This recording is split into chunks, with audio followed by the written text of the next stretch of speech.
Hello everyone, welcome to BackMC Study CSS platform, and hopefully you are doing well. And today we are going to discuss the best strategies for CSS 2026, and in which we will discuss almost 4 to 5 things. These things are most important for you and in preparation of civil service exams. First of all, मैं सबसे बात करूं पहले तो ये strategies जो लेके आए, बेस्ट स्ट्रेटजीज़, अगर आप देख लें कि आपका 4th जो है वो आपके फेब से जो है वो आपके एग्ज़ाम जो है वो स्टार्ट है, 4th एग्ज़ाम जो है वो स्टार्ट है। तो यहाँ तक आपके पास मंथ बचे हैं 5। कितने मंथ हैं आपके पास? 5 मंथ है। आपने यहाँ पे क्या करना है, सबसे पहले तो ये देखना है कि लास्ट ईयर से, आप तो ये भी पता है 2025 का रिजल्ट आ चुका है। रिजल्ट को जितने भी हैं प्रीवियस ईयर से और इस साल वाले एटलीस्ट 24 वाला और 25 वाला और 23 वाला, इन 3 जो है वो, और स्पेशल सीएसएस वाला, इनको तो लाजमी जो है आपने क्या करना है, अंडरस्टैंड करने की कोशिश करनी है कि टारगेटेड सब्जेक्ट कौन कौन से थे। ठीक है, सबसे पहले यहाँ पर बात करेंगे हम टारगेट सब्जेक्ट कौन कौन से रहे हैं आपके पास। ठीक है, टारगेट सब्जेक्ट्स कौन कौन से हैं आपके पास, इस चीज के बारे में हम बात करेंगे। सबसे पहले देखिए, सबसे पहले अगर हम बात करें पब्लिक एड, अगर देखें आपने ये अगर लो स्कोरिंग सब्जेक्ट भी हैं, अगर आपने चूज कर लिए हैं, समझ रहे हैं कि there is no other option for you. ठीक है, अगर आपके पास ऑप्शन अदर नहीं है, आप ये चूज कर लिया कि, लेकिन इनके लिए बेस्ट स्ट्रेटेजीज कैसे, अच्छे मार्क्स कैसे लिए जा सकते हैं, ये चीज को हम बेसिकली लर्न करेंगे। ठीक है, यहां तक पहले तो आप देखें पब्लिक एड जो है आप उठा के देखें, लास्ट प्रीवियस ईयर से जो है पब्लिक एड आपका टारगेट हो रहा है। उसके बाद अगर आप यहाँ पे कॉन्स्टिट्यूशन लॉ की बात करें, कॉन्स्टिट्यूशन लॉ है आपका, आई लॉ है। ठीक है, उसके बाद आई लॉ नो डाउट आपके 80 मार्क्स भी स्टूडेंट्स ने लिया, एस्पिरेंट्स ने लिए, लेकिन यहाँ पे इस साल जो है प्रीवियस ईयर से अभी लेकर ये जो आपका कॉन्स्टिट्यूशन लॉ है, आई लॉ है, उसके बाद हम बात करेंगे आपका गवर्नेंस एंड पॉलिसीज के बारे में बात कर रहा हूं। ठीक है, उसके बाद इस साल जो पंजाबी में जो है वो बहुत ज्यादा जो है वो कह ले मार्क्स कम है। आपके कितने पंजाबी में दे रहा है? 60 to 70 मार्क्स दे रहा है। जेंडर स्टडी को उठा के देखें आप, जेंडर स्टडी में कितने मार्क्स दे रहा है? वो बहुत कम मार्क्स दे रहा है। अब इस साल वो बहुत कम, पिछले साल भी उसने बहुत ज्यादा कम थे मार्क्स, इस बार वो क्या कर रहा है, 50 to 60, या थोड़े बहुत लोग हैं जिनको जो वो 70 जो है वो क्रॉस करवा रहा है, थोड़े बहुत लोग हैं, बहुत कम लोग हैं जिन्हों के कह ले के, लेकिन क्वेश्चन ये है कि सर उन्होंने कैसे जो 70 क्रॉस कर लिए?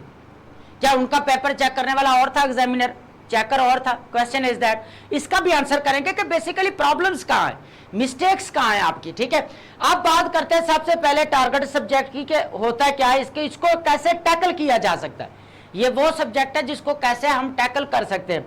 सबसे पहले एक चीज तो यहां पर समझें आप,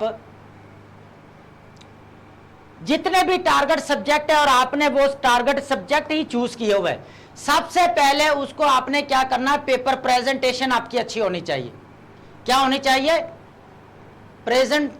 प्रेजेंटेशन अच्छी होनी चाहिए आपकी। ठीक है, उसके बाद जो सेकंड थिंग है वो बहुत ज्यादा है, टेक्निक। आपको ये टेक्निक होनी चाहिए कि क्वेश्चन को कैसे जो है अटेम्प्ट करना है, क्वेश्चन को कैसे आपने अटेम्प्ट करना है। उसके बाद यहां पे अगर टेक्निक के अंदर क्या आते हैं, आपके फ्लो चार्ट्स हैं आपके, ठीक है, उसके बाद डायाग्राम्स हैं आपके, बुलेट पॉइंट्स हैं आपके, उसके बाद आप मेन हेडर कितने बनाते हो, मेन हेडर 6 to 7 बना रहे हो। उसके बाद सब हेडिंग्स आपके कितने, ये हैं आपके मेन हेडर्स। उसके बाद आपके पास है सब हेडिंग्स, वो आप कितने बना रहे हो, 20 से 22 तक। अगर आप 20 से 22 तक बना रहे हैं, पेपर प्रेजेंटेशन आप ठीक करेंगे। उसके बाद how to attempt your question, तो आपने क्या करना है कि best techniques of attempting question ये है कि आपने फ्लो चार्ट्स, डायाग्राम्स, आपके उसके बाद बुलेट पॉइंट्स आपने कहां कहां देने हैं, आपके जो है वो मेन हेडर्स कितने होने चाहिए, आपके सब हेडर्स कितनी होनी चाहिए। तो ये बहुत ज्यादा इंपॉर्टेंट है। आपको जो लो स्कोरिंग वाले सब्जेक्ट है उनको हाई स्कोरिंग पे अगर आप लेकर जाना चाह रहे हैं और अनफॉर्चुनेटली आपने लो स्कोरिंग वाले सब्जेक्ट चूज किए हुए हैं, तो आप क्या कर सकते हो उसके अंदर, ठीक है। तो सबसे पहले आप चीजें समझ आ गई कि आपके एक तो आपकी डिकोडिंग जो है वो ऐसे कि जो क्वेश्चन की डिकोडिंग है वो भी आपकी बहुत ज्यादा अच्छी होनी चाहिए। उसके रिलेटेड ही आपके जो ये 6 to 7 जो ऑर्डर आप बना रहे हैं ये होने चाहिए, ठीक है। यहां पर ये चीजें जो देख ले कि आप ये लो स्कोरिंग वाले टारगेटेड सब्जेक्ट की बात कर रहे थे कि सर इनको ठीक कैसे किया जा सकता है, हमने तो यही चूज कर लिया है, अब क्या किया जा सकता है। देखिए सबसे पहले अगर यहां पर बात की जाए तो अब जो मार्किंग का जो क्राइटेरिया है वो देखें, अब देखें कि मार्किंग क्राइटेरिया तो एक उन्होंने को सेट करके दे दिया जाता है कि आपने प्रेजेंटेशन देखनी है, आपने मेन हेडर्स देखना है, आपने नॉलेज को देखना है, आपने लैंग्वेज को देखना है, चीजें हैं, ठीक है। उसके बाद अगर हम बात करें टारगेट सब्जेक्ट आप जो है वो उनको हाई स्कोरिंग में कैसे लेके जा सकते हैं। अनफॉर्चुनेटली अगर आपने, जैसे कि मैंने पहले बताया, अगर आपने चूज कर ली है तो ये स्ट्रेटेजीज हैं, आपने इस तरह जो है इनको कवर करना है, ठीक है। पेपर अटेम्प्ट जो टेक्निक्स आपको पता होना चाहिए, पेपर प्रेजेंटेशन का पता होना चाहिए, डिकोडिंग आपकी क्वेश्चन की अच्छी होनी चाहिए। उसके बाद पेजेस की बात करो, अगर यहाँ पे ये जो अगर आप लिख रहे हैं तो ये आपके 10 पेजेस पे इजीली चला जाता है, 10 to 12 पेजेस पे जो है वो ईच क्वेश्चन आपका चले जाता है। नहीं तो फिर आपका 8 to 10 जो पेजेस हैं ये तो इंपॉर्टेंट है कि इतने में आपका क्वेश्चन जो है वो एंड होता है। 8 to 10 पेज, ये कितने में आता है आपका 8 to 10 पेजेस जो हैं वो आपके इजीली जो है वो बन जाते हैं, ठीक है। तो ये स्ट्रेटजी है, ये आपने टेक्निक्स को अप्लाई करना, ठीक है। फ्लो चार्ट्स हैं, आपके डायग्राम्स हैं, बुलेट पॉइंट्स हैं, ये आपने बड़ी क्लैरिटी के साथ जो है आपने लिखने हैं। अब हम चलते हैं, हमारा जो नेक्स्ट क्वेश्चन है, क्वेश्चन ये है कि सर हमारे पास अब 5 मंथ है, कितने हैं आपके पास। अगर आप वीडियो टाइमली देख रहे हो, अगस्त में वीडियो बन रही है, अगर आप टाइमली देख रहे हो तो आपके पास 5 मंथ है। अगर आप लेट भी देख रहे हो तो नो इशू, हमने कोई स्पेसिफिक नहीं किया होगा कि आपने इतना सब्जेक्ट इतने डेज में करना है। यहां पर हम बात करेंगे, हमारे पास जो सेकंड है वो ये है कि हाउ टू कवर सब्जेक्ट्स। सबसे पहले आप ये देखें कि आप अपने नोट्स को उठाएं, उसके बाद चाहे वो आपके शॉर्ट्स हैं, चाहे आपके जो है वो लॉन्ग नोट्स है, ठीक है। आपके पास जो भी नोट्स है आप वो पहले अप्लाई कर। सबसे पहले एक बात मैं यहां पे क्लियर कर दूं, ये जो स्ट्रेटजी है वो फर्स्ट अटेम्प्ट वालों के लिए है।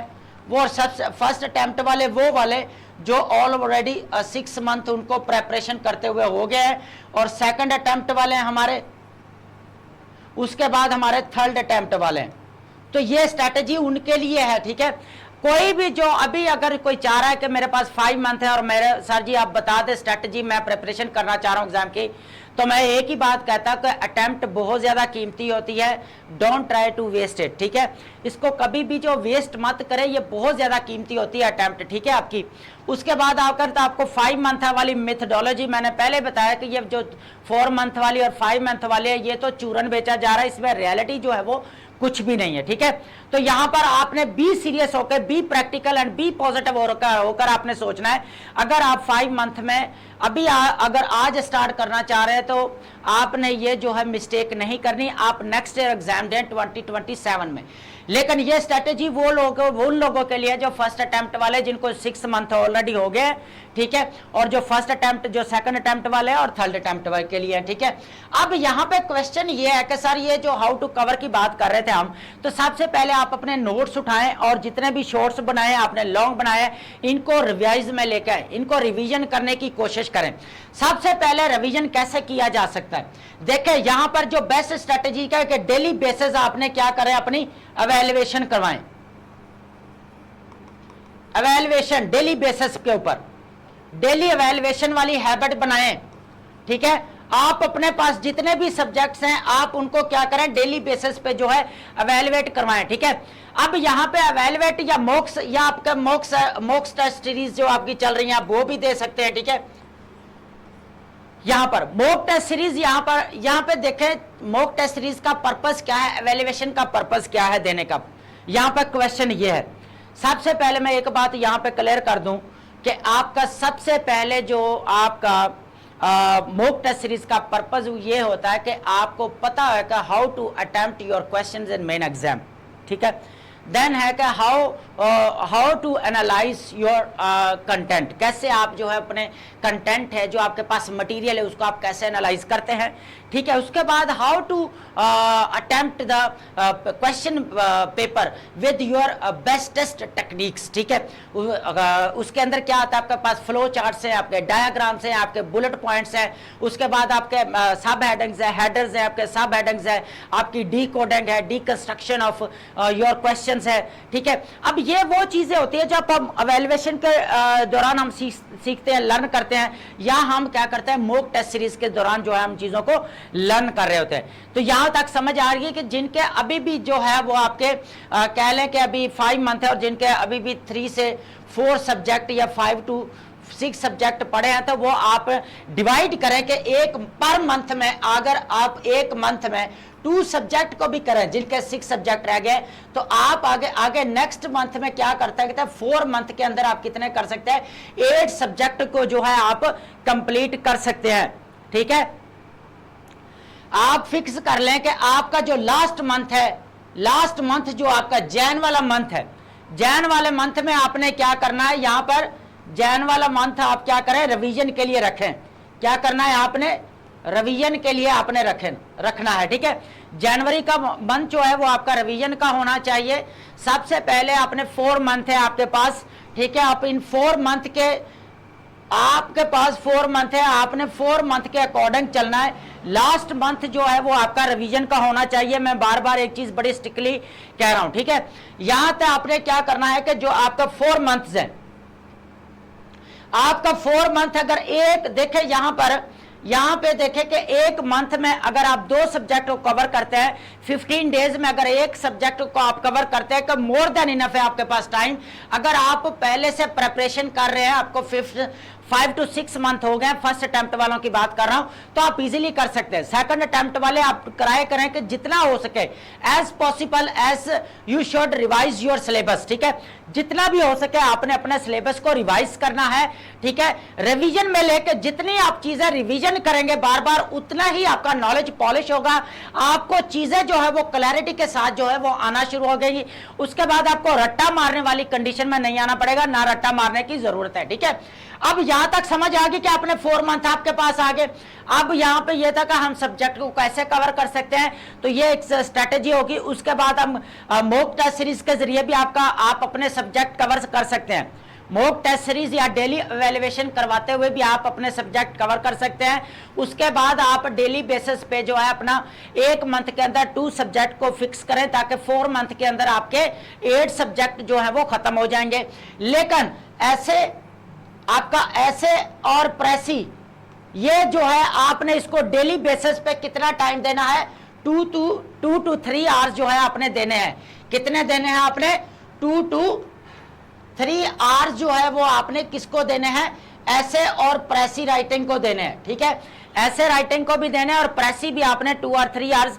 ये अपना टेल जो है आपका जो beginning point of your exam है, ठीक है, वहां तक जो है आपने 2 to 3 आवर जो है डेली इंग्लिश के पेपर को देना है। उसके अंदर आपने ऐसे भी लिखना है, आउटलाइन बनाए, पैराग्राफिंग करें, इंट्रोडक्टरी पैराग्राफ लिखें, ठीक है। आपके यहाँ पर मेगा सीरीज जो है वो अपलोड कर दी गई है, ठीक है। ऐसे की आप इजीली जो है वो ऐसे के लेक्चर ले सकते हैं और देन आप जो है वो उनकी प्रैक्टिस कर सकते हैं, राइटिंग प्रैक्टिस। अब यहां तक समझ आ गई, ठीक है। अब हम बात करते हैं, हमारा नेक्स्ट जो चीज है हमारे पास वो ये है कि आपने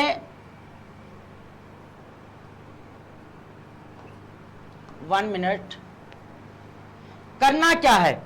यहां पे बहुत इंपॉर्टेंट क्वेश्चन है कि आपकी फाइनल एलोकेशन जो है वो कैसे पॉसिबल है। फाइनल एलोकेशन में यहां तक देखें, आप बात करेंगे, बहुत ज्यादा इंपॉर्टेंट है। फाइनल एलोकेशन की बात करने वाले हैं। एक होती दो एलोकेशन, 2 टाइप की एलोकेशन होती है। एक आपकी फाइनल एलोकेशन होती है, एक आपकी चॉइस बेस्ड एलोकेशन होती है। Choice based allocation. दो टाइप की आपकी एलोकेशन होती है, एक आपकी वो होती है जो फाइनल एलोकेशन होती है, और एक वो होती है जो चॉइस बेस्ड होती है। चॉइस बेस्ड वाली को पहले देखें कि इसके अंदर सबसे पहले पीएसपी ग्रुप है, आपका पैस का ग्रुप है आपके पास, उसके बाद एफएसपी का ग्रुप है, फॉरेन सर्विस का। ये 3 ग्रुप्स जो ऐसे ग्रुप्स हैं, आप पीसीएस भी कह सकते हैं, जो आपका पाकिस्तान कस्टम सर्विस है, ठीक है, पीसीएस, ठीक है। यहां पर मैं बात कर दूं कि चॉइस बेस्ड में सबसे पहले आपका टॉप प्रायोरिटी वाले हाई रैंक ग्रुप्स आते हैं, जिसके अंदर आपका पीएसपी ग्रुप है, उसके बाद पैस का ग्रुप है, और उसके बाद आपका क्या आता है बेसिकली थर्ड नंबर पे एफएसपी। लेकिन सबसे पहले आपका एफएसपी ही आता है फर्स्ट नंबर पे, उसके बाद आपका पैस पे प्रायोरिटी पे रखता है। लेकिन ये इंडिविजुअल बेस्ड चॉइस होती है कि वो कौन से ग्रुप में पहले जाना चाहता है। आप कई लोग जो ऐसे भी हैं कि वो फॉरेन सर्विस नहीं ज्वाइन करना चाहते, पैस के ग्रुप को प्रेफरेंस देते हैं। कुछ लोग होते हैं जो एफएसपी को बहुत ज्यादा प्रेफरेंस देते हैं, फॉरेन सर्विस वाले को, कुछ लोग पीएसपी को ज्यादा देते हैं। तो ये सेल्फ इंडिविजुअल बेस्ड है कि आपको सबसे पहले अगर एलोकेशन लेनी है तो इसके अंदर मार्क्स आपके कितने होने चाहिए, 750 से क्रॉस होने चाहिए। अगर आप इन ग्रुप्स में जाना चाह रहे हो, अगर आप इन ग्रुप्स में पीएसपी, पैस, और अगर आप इन ग्रुप्स में जाना चाह रहे हो, लेकिन यहां पे प्रोविंसेस भी मैटर करते हैं। केपीके के अंदर हो सकता है मेरिट कम हो, तो वहां पे लोग 700 वाले भी आपके पीएसपी लग जाते हैं। वहां पे क्या होता है, 700 वाले भी पीएसपी आप बन जाते हैं। अगर केपीके की बात करूं, वहां पे मेरिट होता है, बलोचिस्तान आपका बीपीएससी है, उसके बाद आपका सिंध पब्लिक सर्विस कमीशन वाले हैं, ठीक है। वहां पे यहां पे क्या होता है बेसिकली आपका, यहां पे अगर हम पंजाब की बात करें, पंजाब के अंदर जो आपकी एलोकेशन है वो 750 से नीचे मार्क्स नहीं होने चाहिए। पंजाब के अंदर बात कर रहा हूं, पंजाब के अंदर जो है अगर आप ये टॉप प्रायोरिटी के ग्रुप में जाना चाहते हैं तो 750 से मार्क्स अपने जो है वो नीचे नहीं होने चाहिए, अबव होने चाहिए, ताकि आपके इन 3 ग्रुप्स में जो वो आपकी एलोकेशन की पॉसिबिलिटी नजर आए। अब बात करते हैं फाइनल एलोकेशन सर क्या होती है। फाइनल एलोकेशन बेसिकली वो एलोकेशन होती है जो बेचारे कहते हैं आप तो कुछ नहीं, बात कोई भी ग्रुप मिल जाए बस। क्या होता है कि आप तो चाहे रेलवे का ग्रुप मिल जाए, चाहे आपका पोस्टल मिल जाए, बस कोई भी ग्रुप मिल जाए आप, ठीक है, ओएनजी ग्रुप है, कोई भी व्हाटएवर, ठीक है। अब ये कंडीशन होती है कि ये फाइनल एलोकेशन का मतलब ये होता है कि आपके जो टॉप प्रायोरिटी के बाद जो फाइनल एलोकेशन है वो कितने मार्क्स तक जो है आपकी आके मेरिट रुकता है। तो वो आपका जो मेरिट रुकता है ना, जो सबसे पहले देखिए ये प्रोविंसेस बेस भी आपका मैटर करता है, ठीक है। यहां पर अगर मैं पंजाब की बात करूं तो आपके 650 जो मार्क्स कम नहीं होने चाहिए, चाहे आप एंड पे आप पोस्टल ग्रुप है आपके लिए, चाहे आपका रेलवे ग्रुप जाना चाहेंगे आप, ठीक है। जाना तो कोई भी नहीं चाहता इनमें, बट ये है कि फाइनल जब ना कुछ मिल रहा हो तो फिर कहते हैं आप तो कुछ ना कुछ मिल ही जाए, चाहे रेलवे वाला मिल जाए, चाहे पोस्टल वाला मिल जाए, जाएंगे, ठीक है।